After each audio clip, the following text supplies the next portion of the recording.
ನಮಸ್ತೆ. ನಮಸ್ಕಾರ. ಈಗ ಏನಿದೆಯೋ ಆಡಳಿತ ಪಕ್ಷ ಕಾಂಗ್ರೆಸ್ ಪಕ್ಷ, ಮುಖ್ಯಮಂತ್ರಿಗಳು ಸಿದ್ದರಾಮಯ್ಯನವರು ಮತ್ತೆ ಉಪಮುಖ್ಯಮಂತ್ರಿಗಳು ಡಿ ಕೆ ಶಿವಕುಮಾರ್ ಅವರಲ್ಲೇ ಸ್ವಲ್ಪ ಏನೋ ಒಂಥರ ಭಿನ್ನಾಭಿಪ್ರಾಯ ಏನೋ ತೋರ್ಪಡಿಸ್ತಾ ಇದಾರೆ ಅನ್ನೋ ಒಂದು ಕ್ವೆಶನ್ ಮಾರ್ಕ್.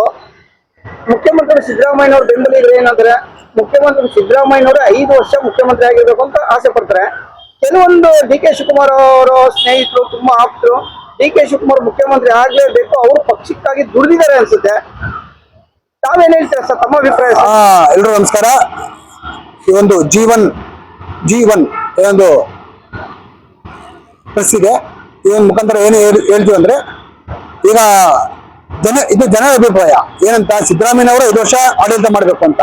ಸೊ ಈಗ ಅವ್ರು ಒಳ್ಳೊಳ್ಳೆ ಕಾರ್ಯಕ್ರಮ ಮಾಡ್ತಾ ಇದ್ದಾರೆ ಜನಗಳಿಗೋಸ್ಕರ. ಒಳ್ಳೆ ಒಂದು ಗ್ಯಾರಂಟಿ ಯೋಜನೆಗಳು ಇರ್ಬೋದು ಮಾಡ್ತಾ ಇದ್ದಾರೆ. ಸೊ ಈಗ ಮಾಡ್ತಾ ಇರೋ ಕಾರಣ ಅವ್ರನ್ನ ಸೀಟಿಂದ ಇಳಿಸಬಾರ್ದು. ಇಳಿಸಿದ್ರೆ ಕಾಂಗ್ರೆಸ್ಗೆ ನಷ್ಟ ಆಗುತ್ತೆ. ಈಗ ಡಿ ಕೆ ಶಿವಕುಮಾರ್ ಸಿಎಂ ಆಗ್ಬೇಕಂದ್ರೆ ಬೆಂಗಳೂರು ಏನ್ ಹೇಳಿದ್ದಾರೆ, ಅವರ ಕಾರ್ಯಕರ್ತರುಗಳು ಹೇಳ್ತಾರೆ ಹೊರತು ಜನಗಳು ಹೇಳ್ತಾ ಇಲ್ಲ. ಇಲ್ಲಿ ಜನ ಅಭಿಪ್ರಾಯ ಮುಖ್ಯ.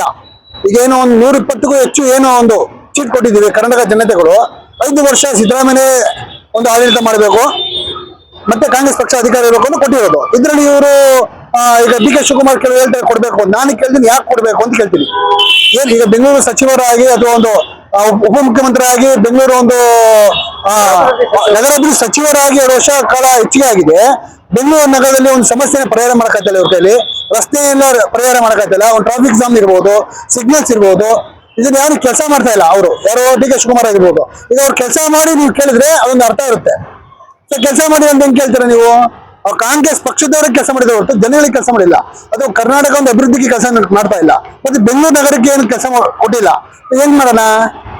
ಈ ಸುಭದ್ರವಾಗಿ ಕಾಂಗ್ರೆಸ್ ಪಕ್ಷ ಅಧಿಕಾರ ಇರ್ಲಿ, ಅದರಲ್ಲಿ ಸಿದ್ದರಾಮಯ್ಯನವರು ಇರ್ಬೋದು, ಅದೇನು ತಪ್ಪಿಲ್ಲ. ಯಾಕಂದ್ರೆ ಅವ್ರಿಗೆ ಅನುಭವ ಜಾಸ್ತಿ ಇದೆ, ಎಲ್ಲಾ ರೀತಿಯ ಒಂದು ನೀತಿಗಳು ಗೊತ್ತಿದೆ, ಆಚಾರ ವಿಚಾರ ಗೊತ್ತಿದೆ. ಕೆಲವು ತಪ್ಪಲ್ಲಿ ನಡೀಬಹುದು. ಆದ್ರೆ ಯಾವುದೇ ಕಾರಣಕ್ಕೂ ಒಂದು ಸೀಟ್ನ ಬಿಟ್ಕೊಟ್ರೆ, ಸಿದ್ದರಾಮಯ್ಯನವರು ಏನಾದ್ರು ಬಿಟ್ಕೊಟ್ರೆ, ಅವ್ರಿಗೆ ಸ್ವಚ್ಛೆಯಿಂದ ಬಿಟ್ಕೊಟ್ರೆ ಏನ್ ತೊಂದರೆ ಇಲ್ಲ.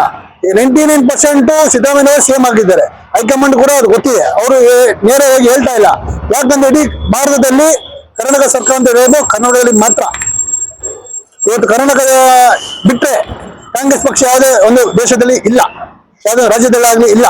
ಸೊ ಅದಕ್ಕೆ ಅವ್ರಿಗೂ ಭಯ. ಅಕಸ್ಮಾತ್ ಏನಾದ್ರು ಡಿ ಕೆ ಶಿವಕುಮಾರ್ಗೆ ಏನಾದ್ರು ಬಿಟ್ಕೊಟ್ರೆ, ಈಗ ಕರ್ನಾಟಕದ ಜೆಡಿಎಸ್ ಪಕ್ಷ ಹೆಂಗಿತ್ತು, ಈಗ ಪರಿಸ್ಥಿತಿ ಏನಾಗಿದೆ, ಅದು ಕಾಂಗ್ರೆಸ್ ನಡೀತದೆ. ಸಿದ್ದರಾಮಯ್ಯನ ಏನಾದ್ರು ಬೈ ಚಾನ್ಸ್ ಹೈಕಮಾಂಡ್ ಆಗ್ಲಿ, ಕಾಂಗ್ರೆಸ್ ಪಕ್ಷ ಆಗ್ಲಿ, ಅಥವಾ ಬೇರೆಯವರು ಯಾರಾದ್ರೂ ಒಂದು ರಾಜಕಾರಣಿಗಳಾಗ್ಲಿ ಸಿದ್ದರಾಮಯ್ಯ ಸಿಎಂ ಪದವಿಯಿಂದ ಇಳಿಸಬೇಕು ಅಂತ ನಿರ್ಧರಿಸಿದ್ರು ಕೂಡ ಕಾಂಗ್ರೆಸ್ಗೆ ಡೇಂಜರು. ಸೊ ಇದು ನಮ್ಮ ಅಭಿಪ್ರಾಯ ಅಲ್ಲ, ಜನರ ಅಭಿಪ್ರಾಯ ಅಂತ ಹೇಳ್ಬೋದು. ಸರ್, ಇನ್ನೊಂದು ಕೆಲವೊಂದು ಘಟನೆಗಳು ನಡೀತಾ ಇದೆ. ಈಗ ಏನಿದೆ ಆಡಳಿತ ಪಕ್ಷ ಕಾಂಗ್ರೆಸ್ ಪಕ್ಷದಲ್ಲಿ ಬಹಳಷ್ಟು ವಿದ್ಯಾವಂತರು, ಬಹಳಷ್ಟು ಅನುಭವಿಗಳು ಮೇಧಾವಿಗಳಿದ್ದಾರೆ. ಡಾಕ್ಟರ್ ಜಿ ಪರಮೇಶ್ವರ್ ಅವರು ಇರ್ಬೋದು, ಕೆ ಮುನಿಯಪ್ಪ ಅವರು ಇರ್ಬೋದು, ಸತೀಶ್ ಜಾರಕಿಹೊಳಿ ಅವರು ಇರ್ಬೋದು, ಮಲ್ಲಿಕಾರ್ಜುನ ಖರ್ಗೆ ಅವರು ಇರ್ಬೋದು, ಬಹಳಷ್ಟು ವಿದ್ಯಾವಂತರು ರಾಜಕಾರಣದಲ್ಲಿ ಬಹಳ ಅನುಭವ ಪಡೆದಿದ್ದಾರೆ. ಒಂದು ದಲಿತ ಮುಖ್ಯಮಂತ್ರಿ ಆಗ್ಬೇಕು ಅಂತಾನೂ ಒಂದು ಕಡೆ ವರ್ಗ ಇದೆ. ದಲಿತ ಮುಖ್ಯಮಂತ್ರಿ ಇಲ್ಲಿ ಜಾತಿ ಮುಖ್ಯ ಅಲ್ಲ. ಇದು ತಿಳ್ಕೊಳ್ಳಿ, ಕರ್ನಾಟಕದ ಒಂದು ಏಳಿಗೆಗೆ ಜಾತಿ ಮುಖ್ಯ ಅಲ್ಲ, ಇಲ್ಲಿ ಅಭಿವೃದ್ಧಿ ಮುಖ್ಯ ಕರ್ನಾಟಕ ಜನರಿಗೆ. ಈಗ ಎಲ್ಲರಿಗೂ ಒಂದು ಅವಕಾಶ ಕೊಟ್ಟಿದೆ ಕಾಂಗ್ರೆಸ್ ಪಕ್ಷದಲ್ಲಿ. ಬ್ರಾಹ್ಮಣರಾಗಿ ಕೊಟ್ಟಿದ್ದಾರೆ, ಲಿಂಗಾಯತ ಕೊಟ್ಟಿದ್ದಾರೆ, ಈಗ ಕುರುಬರು ಕೊಟ್ಟಿದ್ದಾರೆ.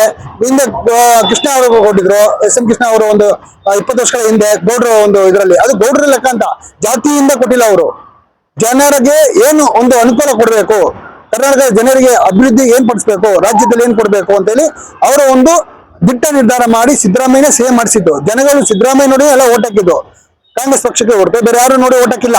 ಈಗ ದಲಿತ ಮುಖ್ಯಮಂತ್ರಿ ಆಗ್ಬೇಕು ಅಂತ ಒಂದು ವರ್ಗ ಇರ್ತದೆ, ಅದ್ರ ಬಗ್ಗೆ ತಾವೇನಾದ್ರು ಹೇಳ್ತೀರಾ? ಅದು ತಪ್ಪು. ಈಗ ಜಾತಿ ಆಗ್ತಾ ನೀವು, ನಿಮ್ ಕರ್ನಾಟಕ ಅಭಿವೃದ್ಧಿ ಮುಖ್ಯನಾ ಇಲ್ಲ ಜಾತಿ ಮುಖ್ಯನಾ ನಿಮ್ಗೆ ಅಂತ ಕೇಳಿದ್ರೆ ಕರ್ನಾಟಕ ಅಭಿವೃದ್ಧಿ ಮುಖ್ಯ, ಜನರ ಅಭಿವೃದ್ಧಿ ಮುಖ್ಯ. ನೋಡಿ, ಈಗ 5 ಗ್ಯಾರಂಟಿ ಕೊಟ್ಟಿದ್ದಾರೆ. ಒಂದು ಹೆಣ್ಣು ಮಕ್ಕಳಿಗೆ, ಹೆಂಗಸರಿಗೆ ಬಸ್ಸಿನ ಉಚಿತ ಕೊಟ್ಟಿದ್ದಾರೆ. ಮತ್ತೆ ಒಂದು ಕರೆಂಟ್ ವಿದ್ಯುತ್, ಅದೊಂದು ಸ್ವಲ್ಪ ಎಷ್ಟೋ ಜನರಿಗೆ ಉಪಯೋಗ ಆಗಿದೆ. ಆಮೇಲೆ ಹೆಣ್ಮಕ್ಳಿಗೆ 2,000 ಏನು ಕೊಡ್ತಾ ಇದ್ದಾರೆ. ಅದು ಒಂದು 3 ತಿಂಗಳು 4 ತಿಂಗಳು ಒಂದ್ಸಲ ಕೊಡ್ತಾ ಇದ್ದಾರೆ. ಏನೋ ಕಷ್ಟ ನಷ್ಟಗಳು ಇರ್ಬೋದು, ಬಾಧೆಗಳು ಇರ್ಬೋದು ಸರ್ಕಾರದಲ್ಲಿ. ಅದೊಂದು ಬಿಟ್ರೆ ಇನ್ನು ಆಡಳಿತ ಚೆನ್ನಾಗಿ ನಡೆಸ್ತಾ ಇದ್ದಾರೆ. ಸೊ ಇದರಿಂದ ನೀವು ಯಾವುದೇ ಒಂದು ಜಾತಿಯಿಂದ ಆಗ್ಲಿ ವಿರೋಧ ಮಾಡೋದು ತಪ್ಪಾಗುತ್ತೆ. ಈಗ ನಿಮ್ಗೆ ಕರ್ನಾಟಕದಲ್ಲಿ ಈ ಒಂದು 2023 ಏನು ಒಂದು ಬಹುಮತ ಬಂದಿದೆ, 120ಕ್ಕೂ ಹೆಚ್ಚು ಒಂದು ಸೀಟು ಗಳಿಸಿದ್ದಾರೆ. ಬರೀ ದಲಿತರು ಓಟ್ ಹಾಕಿಲ್ಲ, ಮುಸ್ಲಿಮರು ಓಟ್ ಹಾಕಲಿಲ್ಲ, ಅಹಿಂದ ಓಟ್ ಹೋಗಿದ್ವಿ. ಅಹಿಂದ ಅಂದ್ರೆ ಹಿಂದುಳಿದ ವರ್ಗಗಳು ಹೈಯೆಸ್ಟ್ ಕರ್ನಾಟಕದಲ್ಲಿ ಅಥವಾ ಭಾರತದಲ್ಲಿ ಅಲ್ಲಿಂದ ಓಟು ಯಾವ ಪಕ್ಷಕ್ಕೆ ಬೀಳುತ್ತೆ ಆ ಪಕ್ಷ ಅಧಿಕಾರ ಬರುತ್ತೆ. ಅದರಲ್ಲೂ ಕೂಡ ಹಿಂದೂ ಧರ್ಮದವರು ಅತಿ ಹೆಚ್ಚು ಓಟ್ ಹಾಕಿದ್ರೆ ಆ ಪಕ್ಷ ಅಧಿಕಾರ ಬರುತ್ತೆ. ಹಾಗಿದ್ರೆ 2018 ಯಾಕೆ ಓಟ್ ಹಾಕಿಲ್ಲ, ಗೆಲ್ಸಿಲ್ಲ ಕಾಂಗ್ರೆಸ್ನ? ಅವಾಗ ಬಿಜೆಪಿಗೆ ಯಾರು ಓಟ್ ಹಾಕಿದ್ದು? ಹಿಂದೂ ಧರ್ಮದವರು ಹಾಕಿದ್ದು, ಅಂದ್ರೆ ಹಿಂದುಳಿದ ವರ್ಗದವರು ಅಂತ ಜನಗಳು ಓಟ್ ಹಾಕಿದ್ದಕ್ಕೆ ಅತಿ ಹೆಚ್ಚು OBC ಅಂತಾರೆ ಅದಕ್ಕೆ. ಸೊ ಅತಿ ಹೆಚ್ಚು ಅಹಿಂದ ಇರೋ ಕಾರಣ ಅವರು ಬಹುಮತದಿಂದ ಓಟ್ ಹಾಕಿರೋದು. ಅದಕ್ಕೆ ಸಿದ್ದರಾಮಯ್ಯ ಮುಖ್ಯಮಂತ್ರಿ ಮಾಡಬೇಕು ಅಂತೇಳಿ ಅವರೊಂದು ದೃಷ್ಟಿಯಿಂದ ಓಟ್ ಹಾಕಿ ಗೆಲ್ಸಿದವ್ರನ್ನೆಲ್ಲ. ಸರ್, ಈಗ ಮುಖ್ಯಮಂತ್ರಿಗಳು ಸಿದ್ದರಾಮಯ್ಯನವರು ಅವರು ಹೇಳ್ತಾರೆ, ಮತ್ತೆ DK ಶಿವಕುಮಾರ್ ಉಪಮುಖ್ಯಮಂತ್ರಿಗಳ DK ಶಿವಕುಮಾರ್ ಅವರು ಹೇಳ್ತಾರೆ ಹೈಕಮಾಂಡ್ ಏನ್ ತೀರ್ಮಾನ ತಗೊಳುತ್ತೋ ಅದಕ್ಕೆ ನಾವು ಬದ್ಧ ಇದೀವಿ ಅಂತಾರೆ. ಹೈಕಮಾಂಡ್ ಅವರು ಸಿದ್ದರಾಮಯ್ಯನವ್ರಿಗೆ ಹೇಳಿದ್ರೆ ಅವ್ರು ಏನಿದೆ ಡಿಸಿಷನ್ ತಗೊಂತಾರೆ ಅಂತಾರೆ. ಇಲ್ಲ, ಅದು ತಪ್ಪಿದೆ. ಹೈಕಮಾಂಡ್ ಅದಕ್ಕೆ ಮನ್ನಣೆ ಕೊಡಬಾರ್ದು, ತಪ್ಪಾಗುತ್ತೆ. ಈಗ ಒಂದು ಕರ್ನಾಟಕ ಸ್ಥಿತಿ ಇದೆ ಅಂದ್ರೆ ಭಾರತದಲ್ಲೂ ಕಾಂಗ್ರೆಸ್ ಪಕ್ಷ ಅಧಿಕಾರದಲ್ಲಿ ಇಲ್ಲ. ಬೈ ಚಾನ್ಸ್ ಏನಾದ್ರೂ ಸಿದ್ದರಾಮಯ್ಯಿಂದ ಅವ್ರ ಸ್ವಇಚ್ಛೆಯಿಂದ ಅವ್ರು ಸೀಟ್ ಬಿಟ್ಟು ಕೊಟ್ರೆ ಮಾತ್ರ ಕಾಂಗ್ರೆಸ್ಗೆ ಉಳಿಗಾಲ ಇದೆ. ಅಪ್ಪಿ ತಪ್ಪಿ ಕಿತ್ತಿ ತಗೊಳ್ಳೋದು, ಬಿಟ್ಟು ಕೊಡೋದು ಕೆಲ್ಸಕ್ಕೆ ಬರಲ್ಲ. ಮತ್ತೆ ಅದು ಒಂದು ಜಾಗಕ್ಕೆ ಯಾರು ಸೂಕ್ತ ವ್ಯಕ್ತಿಗಳಿಲ್ಲ ಕರ್ನಾಟಕದಲ್ಲಿ. ಕಾಂಗ್ರೆಸ್ ಪಕ್ಷದಲ್ಲಿ ಅವರ ಒಂದು ಅನುಭವಗಳು, ಅವರ ಒಂದು ಏನ್ ಕೆಲಸಗಳು ಮಾಡಿದ್ದೇವೆ, ಅಭಿವೃದ್ಧಿ ಕೆಲಸಗಳು, ನಮ್ಮ ದೇವೇಶ್ ಅರಸು ಇದ್ರು ಆಗ 40 ವರ್ಷಗಳ ಹಿಂದೆ ಮುಖ್ಯಮಂತ್ರಿ ಆಗಿ. ಸೊ ಆ ರೀತಿ ಒಂದು ಮುಖ್ಯಮಂತ್ರಿ ನೋಡಿದ್ವಿ ಇವ್ರನ್ನೇ ಈಗ ಕಾಲಘಟ್ಟದಲ್ಲಿ. ಯಾರು? ಸಿದ್ದರಾಮಯ್ಯ ಅವ್ರನ್ನ, ಅಂದ್ರೆ ಕಾಂಗ್ರೆಸ್ ಪಕ್ಷದಲ್ಲಿ. ಈಗ ಕಾಂಗ್ರೆಸ್ ಪಕ್ಷ ಮಾಡಿದ್ದು 2 ತಪ್ಪಾಗಿದೆ. ಒಂದು ಮುಸ್ಲಿಂಗೆ ಹೋಲಿಕೆ ಮಾಡ್ಕೊಂಡಿರೋದು, ಇನ್ನೊಂದು ಬೆಲೆಯನ್ನು ಏರಿಕೆ ಮಾಡಿರೋದು. ಸೊ ಇದೆರಡು ಬಿಟ್ರೆ ಇನ್ನೆಲ್ಲ ಸುಗಮವಾಗಿ ನಡೀತಾ ಇದೆ.